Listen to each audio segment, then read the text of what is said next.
Hello friends, welcome back to my channel Arpita classes में आपका हार्दिक स्वागत है।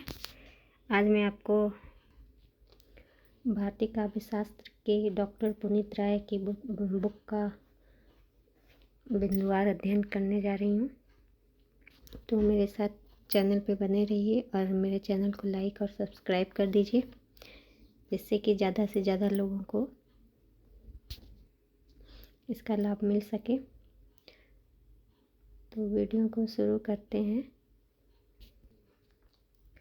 हाँ फ्रेंड्स, मैं बता दूं कि देखिए, पहले भारतीय काव्य शास्त्र जो है डॉक्टर पुनीत राय की, उसमें हम लोग अभी तक काव्य स्वरूप, काव्य प्रयोजन और रीति संप्रदाय इन तीनों का अध्ययन कर चुके हैं। अब हम लोग आगे चलते हैं। आगे हम लोग देखेंगे भारतीय काव्य शास्त्र के वक्रोक्ति संप्रदाय, औचित्य संप्रदाय, ध्वनि सिद्धांत और रस सिद्धांत। इन चारों टॉपिक पर हम लोग चर्चा करेंगे। ये जो मूल पुस्तक है पुनीत राय की, इससे बहुत सारे क्वेश्चंस हम लोग को एग्ज़ाम में देखने को मिल जाते हैं। तो चैनल को सब्सक्राइब कर वीडियो को लाइक और शेयर अवश्य करें।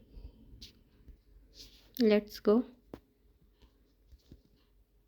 वक्रोक्ति संप्रदाय के प्रतिष्ठापक आचार्य कौन है? कुंतक हैं।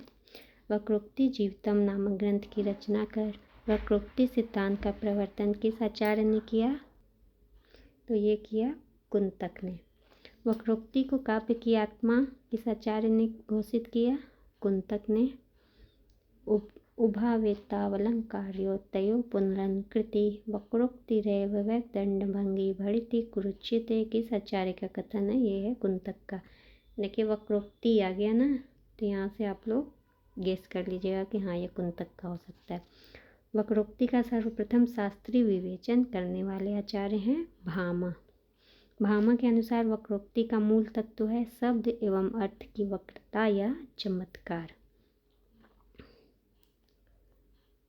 भामा के अनुसार वक्रोक्ति का मूल तत्व है शब्द एवं अर्थ की वक्रता या चमत्कार। भामा ने अलंकार को काव्य का सर्वस्व मानते हुए वक्रोक्ति को उसके प्राण स्वीकार किया है। भामा ने अलंकार को काव्य का सर्वस्व माना है और जो वक्रोक्ति है उसको उसका प्राण बताया है। वक्रोक्ति को अलंकार का मूल मानते हुए किस आचार्य ने समस्त वाङ्मय को दो भागों में स्वभावोक्ति और वक्रोक्ति किया? दांडी ने। अब देखिए, वक्रोक्ति को दांडी ने दो भाग कर दिए, स्वभावोक्ति और वक्रोक्ति।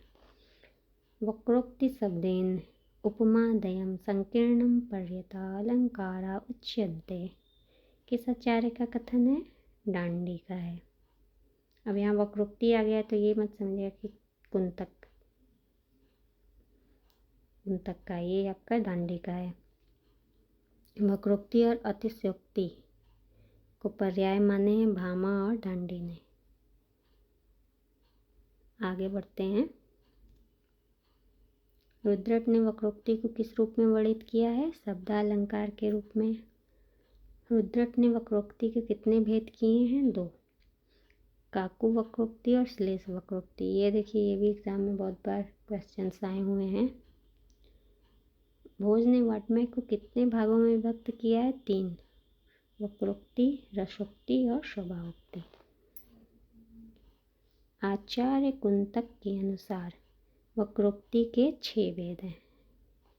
वर्ण विन्यास वक्रता, पद पूर्वार्ध वक्रता, पद परार्ध वक्रता, वाक्य वक्रता, प्रकरण वक्रता, प्रबंध वक्रता।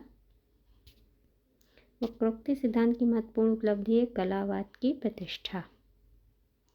भारतीय काव्यालोचन के इतिहास में सर्वप्रथम कलावाद की प्रतिष्ठा किसके द्वारा की गई है? वक्रोक्ति मत द्वारा।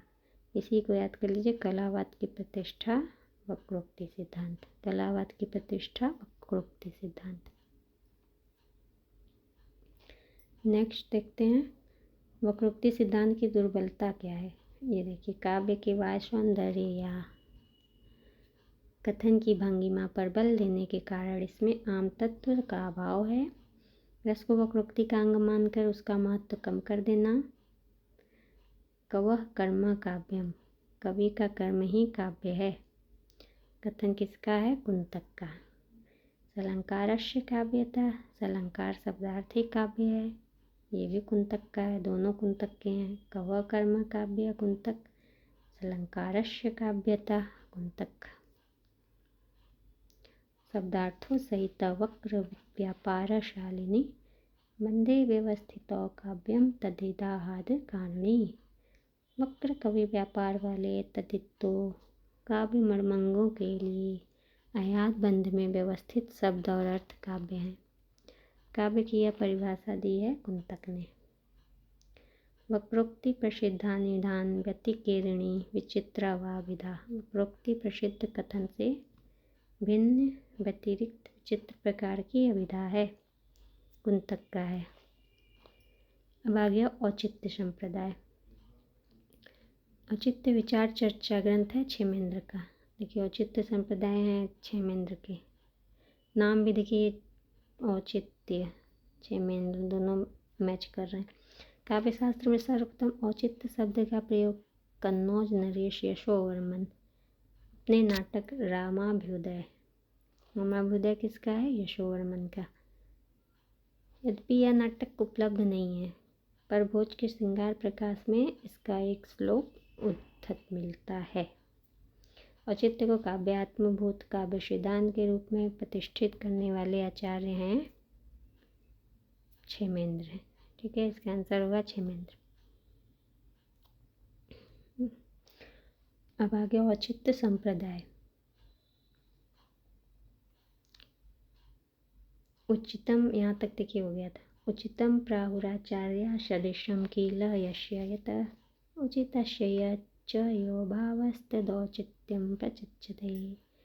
जो वस्तु जिसके साथ सादृश्य रखती हो वही उचित है, इसी उचित का जिस भाव हो उसे औचित्य कहते हैं। क्षेमेंद्र का है। औचित्यस्य चमत्कारम कारिण चारु च वर्णे रसजीवितम भूतस्य विचारम क्रियते धुना। ये भी आपका क्षेमेंद्र का है।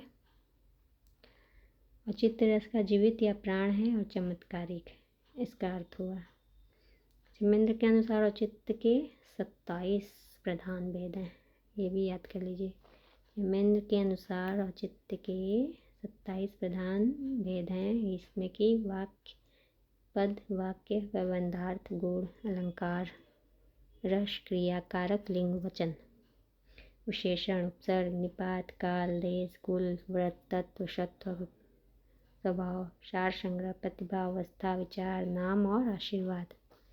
इतना देखिए 27 भेद तो पूछे नहीं जाते हैं, पर ज़्यादा टफ भी नहीं है, इसे देख सकते हैं आप लोग। रस के साथ औचित्य का संबंध स्थापित करने वाले आचार्य हैं आनंदवर्धन।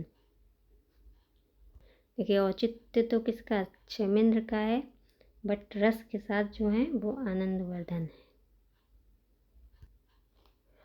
रस के साथ औचित्य का संबंध आनंद। क्षेमेंद्र ने रस का प्राण किसे माना? औचित्य को।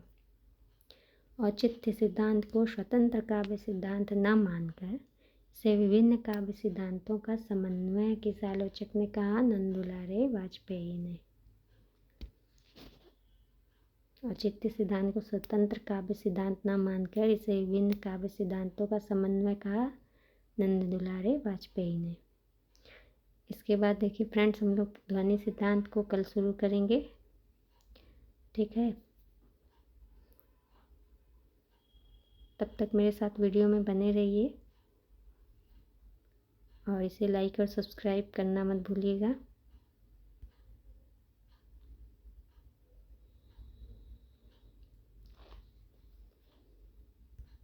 और अगर आप लोग को कुछ मतलब कि क्वेश्चंस करने हैं तो नीचे कमेंट में कर सकते हैं, तो उसका आंसर मैं आप लोग को दे दूँगी कमेंट के माध्यम से।